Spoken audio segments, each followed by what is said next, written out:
Hey, what's up guys? Everything Samsung Pro here, and today let's go ahead and discuss something entirely new, Samsung's new lineup, which pretty much every single detail has leaked, and in this video I wanted to bring it together, show you what Samsung's up to and what they're going to be announcing next month. So I was at Samsung Unpacked last year. It was really awesome. Got to see the Galaxy S10 series, even switched to this phone for a little while. And the S11 follow-up is almost here, except that's not what it's going to be called. It'll be the S20 series, and we should be seeing it here in just a little over a month. I'm really excited for it, namely because a lot of this tech is going to make its way over to the iPhone series within the next 1 to 3 years, namely the 120 Hz display, amongst other technologies. And it's very exciting to see what the competition is doing. This isn't my first time doing these kind of videos, so for all the people saying Samsung Pro, once in a while it's okay. Let's see what Samsung's up to. And I'd like to name the AirPods Pro winners, but the generator is still running so many entries. I'll have that on Phone Rebel Instagram in a story later tonight or tomorrow. Okay, and as you probably have seen, the full Galaxy S11 lineup has leaked, and I gotta switch over to S20. It's gonna be a hard one, by OnLeaks. So this was late in November. The entire lineup has leaked, although the camera orientation at first was wrong. So what you're seeing in some of these renders is based on that initial leak, but in the others, it's more accurate in the actual camera orientation. We'll talk about that in a second. But overall, the design remains mostly the same. The back of the phone, the glass actually swoops in a little tighter, closer to the screen. It's not a waterfall display, which is a big plus. A lot of people don't like those in actual usability. They look good, but they're not necessarily easier to use. The frame itself is a little bit thinner, takes inspiration from the Note 10 around the buttons. I like it, looks sleek. These phones always look more futuristic, a little bit thinner, a little bit sleeker than Apple's. The chin area has dropped down further, and the camera is now positioned directly in the center, like on the Galaxy Note series, with a smaller pinhole camera. Okay, so let me explain this naming and why it actually makes sense. Apple is doing something very similar with their lineup. So the Galaxy S10e is succeeded by the Galaxy S20. The S10 standard version is succeeded by the S20 Plus now, and the S10 Plus will be replaced by the S20 Ultra. And that's the flagship model, the largest of the bunch. Screen sizes will be 6.2, 6.5, and 6.7 inches on that Ultra. And there will be several differentiating features here, something Apple's doing also. So what they're doing is they're putting all of their best features into the biggest phone, and same thing here with the S20 Ultra. And there will be 5G versions of the S20 and S20 Plus. The S20 Ultra will be standard in 5G. So there will be technically 5 phones. And Apple is doing something very similar with their 2020 lineup, where there will be a non-5G and a 5G version, further adding to the complexity of the lineup, and they're supposed to have 5 or 6 phones in 2020. So you can see that these companies are switching over to a more diverse lineup, the one where you can get the feature you want or not, and the price tag will probably reflect that. Now going further, I'll be bouncing back from reports by Ice Universe and Max Weinbach, but essentially the Galaxy S20 series all will have a 20:9 aspect ratio display, so they're growing in length. They'll look a little bit sleeker, and it's definitely something that I've always appreciated about the Galaxy series is they feel very, very futuristic. I love the aspect ratio on these guys. And via this screen protector leak, we can see those aspect ratios, the screen sizes right next to each other, and actually a good look at the earpiece cutout and how long it'll be. So considerably longer than before. I'm guessing we might have a speaker in there this time around. Now at this point, a 120 Hz organic LED display is all but confirmed for the Galaxy S20 lineup, as the Exynos 990 and the Snapdragon 865 all have room in the processor to actually run a display like this. Not to mention Samsung is making them now, and it was leaked in the One UI 2.0, so it's pretty much happening. And that's a good thing because Apple will follow suit very quickly for the 2020 iPhone. And Max Weinbach says that the Galaxy S20 Ultra, the flagship, will only ship with the Snapdragon 865. If you want the Exynos 990, you'll have to go smaller on the S20 or S20 Plus. And of course, depending on which region you are, you'll either get the Snapdragon or the Exynos processor as usual. And with the Snapdragon 865, you can expect about a 20% increase in CPU and GPU performance over the Snapdragon 855 in the S10. As for RAM, you can expect 8 GB minimum, 12 GB likely on all the models, and there will be one version of the S20 Ultra with a terabyte storage and with 16 GB of RAM.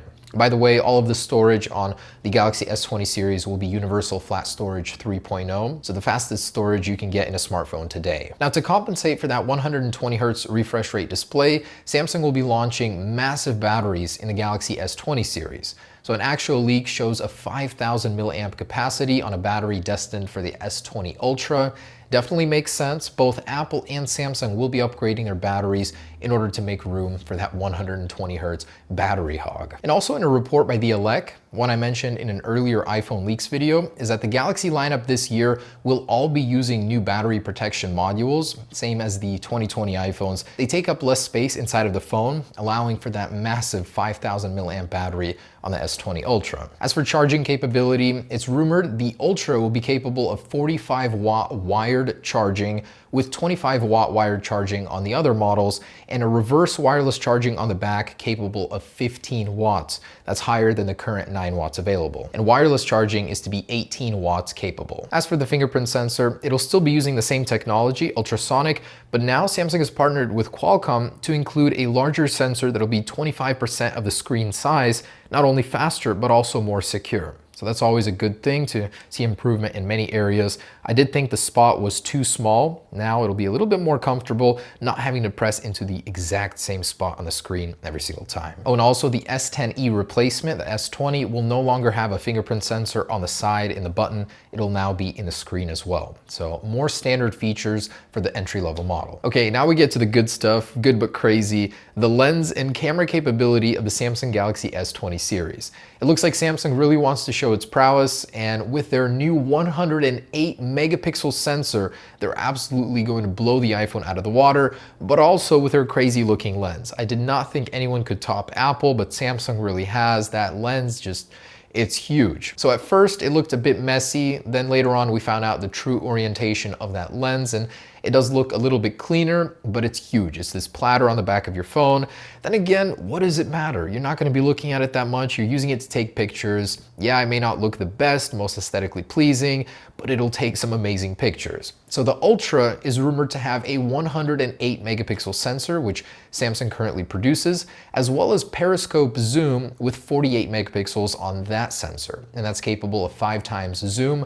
Samsung actually showed off this module a while ago. It's awesome, 5mm thin, and it'll be capable of some amazing far shot photos as it's optically stabilized. Now, also shown in that leaked code by Max Weinbach, you'll be able to record 8K video at 30 frames per second. Now, I highly doubt even 5% of my viewers have an 8K capable display, but 8K is already being thrown around everywhere, marketing terms. I guess it's good to future-proof your video that you record today and be able to watch it back perfectly a few years from now when you have everything upgraded to 8K, but still, that's awesome. And theoretically, with that new sensor, you'll be able to record 120 frames per second at 4K. That's crazy. Oh, and that 48 megapixel periscope zoom will be called Space Zoom, and it'll be available on the Ultra, of course, and possibly on the standard S20 Plus, not the S20. And there are a host of other features that Samsung is adding in conjunction with all of these hardware changes, most of them focused on the camera, of course, as that'll be the primary selling point of Samsung's phones this year. Number one is a Pro Video mode. So Samsung is giving you back manual control of certain settings in video mode on the S20 series, such as shutter speed, exposure, color tone, and ISO. And a new feature, Director's View, will allow you to record on several lenses at the same time, and then in post easily switch between them amongst a host of other features. And actually, if you want to get into detail on all of those, I'll leave the links to Max's write-up down below. And there will be custom filters using a photo. So your camera app will be able to analyze a photo that you may like, you've seen somewhere, and it'll get certain values from it, such as hue and saturation, and that way when you take a picture, yours will look somewhat like the one that you specified to the camera. That's actually pretty neat. And there will be a single take photo mode where throughout 15 seconds, your phone will record video and take photos simultaneously of some big event that's happening, and then it'll split everything up for you. Apparently that's one of the big ones he found. And Samsung is adding battery health to the Galaxy S20 series. So something we had in the iPhone for a couple iOS versions already. Essentially, you'll be able to monitor your battery health, know when it's time for replacements, and see ways to optimize and keep it lasting longer. Also, the S20 lineup will have super steady optical image stabilization, which is supposedly the best in class, and so far there's no phone better than what the Galaxy S20 can do stabilization-wise. And earlier today, the Galaxy Note 10 and S10 Lite were released. They also feature that square lens on the back, a little teaser before the S20 series gets released, and then of course the center mounted hole punch display. As for announcement date, we're looking at February 18th, possibly the 11th, but more than likely the 18th. I hope to be there reporting on the Galaxy S20 series, and I hope that this will be our first phone we release the Phone Rebel case for eventually after release. Thanks for watching, guys. Stay tuned. I'll have those giveaway winners tonight on Phone Rebel. Hope you guys enjoyed it. Peace.